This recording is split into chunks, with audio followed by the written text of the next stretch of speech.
Hi guys, karibuni sana, welcome back to my YouTube channel. My name is Jewel and I create content around mental health. If this is your first time here, make sure you subscribe, like and share this video.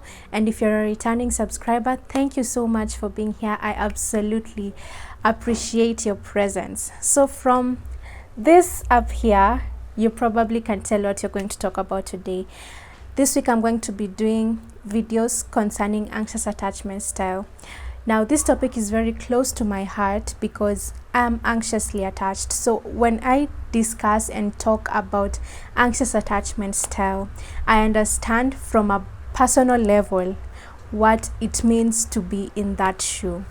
Now this day's topic is going to be why anxious attached people always threaten to leave their romantic relationships in the instance where they feel any kind of abandonment or any kind of distance between them and their partner. Now, I'm gonna give you a little backstory of my own experience. I was once in a relationship with an individual who was an avoidant. Now, at that point, I wasn't aware about anything concerning attachment styles. I wasn't aware about what was making me behave the way I was behaving, but anytime I would feel any kind of distance from them, and it used to be common because one thing with avoidance, they value their independence. So me on the other hand, I want connection, I want to be lovey-dovey every other second, but to them it's difficult to be vulnerable and to be intimate with their partners. So it reached a point where I used to threaten that I'm gonna leave. I did that like almost 5 times. I can't, looking back, it's even embarrassing. But after that instance, in one instance after I had left, I went to my friend, and as I was scrolling through TikTok, I came across content talking about anxious attachment style, and I literally binged on that content until my friend was like, yo, calm down, I mean focus on something else because this is really consuming you, because I couldn't understand what was going on at that particular moment. So watching those videos made me understand, okay, so my behavior aligns with anxious attachment style. My partner's behavior aligns with that of an avoidant. Okay, so basically that is just a backstory of what I'm gonna be talking about today. Let's dive deeper and understand, why was I threatening to leave every other time? Why were you threatening to leave? Now, it is also a defense mechanism, you know, because of the fear of abandonment. So I have 5 points, and the first one is you're trying to test your partner's commitment to you. Now, one thing as an anxious attached person, we love affirmation. I mean, we love to be told, I love you, I'm here for you. So you will whenever you feel that space or distance between your partner, you come and say, hey, I want a breakup, because you're testing them, because you're like, I want to see, is this person really committed to me, or are they just here for the joyride? Now, shock on you when it doesn't work.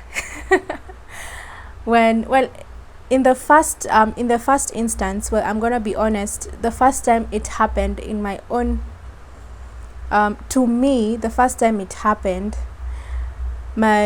I think it also shocked my partner. So he was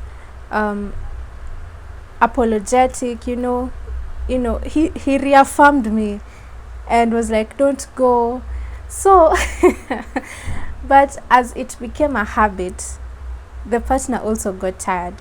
So the first point is testing your partner. Number 2 is to gain a sense of control. You know, as an anxiously attached person, when you're in a relationship, you're constantly thinking of the worst that could happen. What if he cheats on me? What if he's not loyal? What if he does this and that? So when you're threatening to leave, it's that I will feel less hurt when I'm the one pulling the trigger first before they do something that will hurt me. Now this is just an unconscious fear that is not even necessarily true most of the time. Your partner might just be at work, he's coming late, you in your head you're like, he was with someone else. You see, so it makes you overreact. So the other reason is, yeah, you want to be the one to make the first move, and in your head you're like, I'll be less hurt if I do this. Number 3, and actually this is quite interesting, seeking attention. You will, perhaps you're in a relationship where your emotional needs are not being met. You are talking but you're not being heard. They're just listening but they're not acting or anything.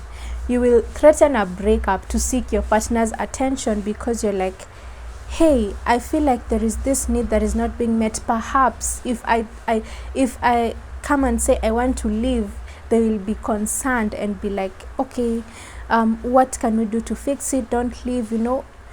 So yeah, as an anxious attached person, you will ask for a breakup because you're trying to seek attention from your partner, because perhaps just telling them what you need directly has become difficult, or you're saying it but they're not actually doing what you're asking them to. So what do you decide to do? You decide to ask for a breakup. Another point is when you're emotionally overwhelmed. Now, when you're anxiously attached, you don't know how to process your emotions. You don't have the ability to like receive, let's say, feel anxious and just, you know, stay calm until your nervous system calms down. When you feel anxious, you make impulsive moves.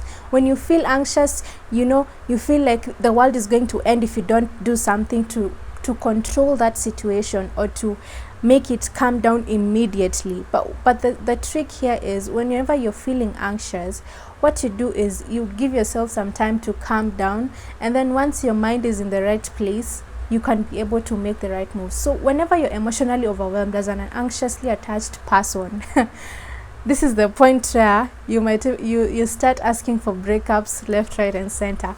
And then later on, when your nervous system is calm and you're looking back, you start regretting, but you've already done what you've already done.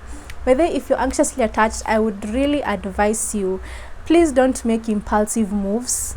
Don't make moves that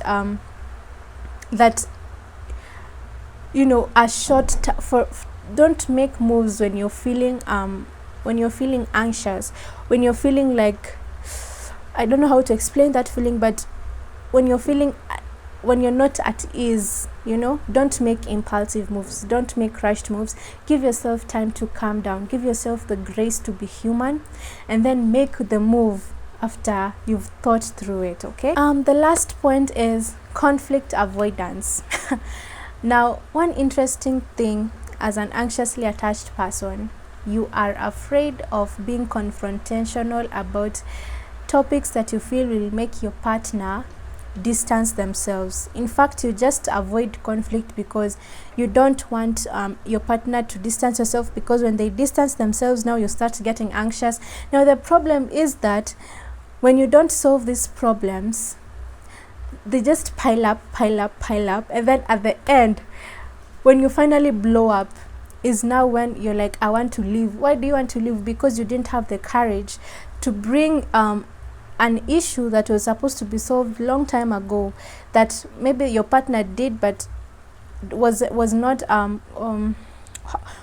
intentional. Yeah, was not intentional, but for you it hurt you, but you didn't communicate about it and get like validation that, hey babe, I didn't do this intentionally, etc. Hey guys, I have come to the end of today's topic, and if you're interested to learn more about attachment styles, and if you're specifically anxiously attached, I have an ebook linked down below. You can check it out. Thank you so much if you've watched it to the end, and stay tuned because I have more videos coming up related to the same topic, and I hope that they will help you navigate your relationship life. Yeah.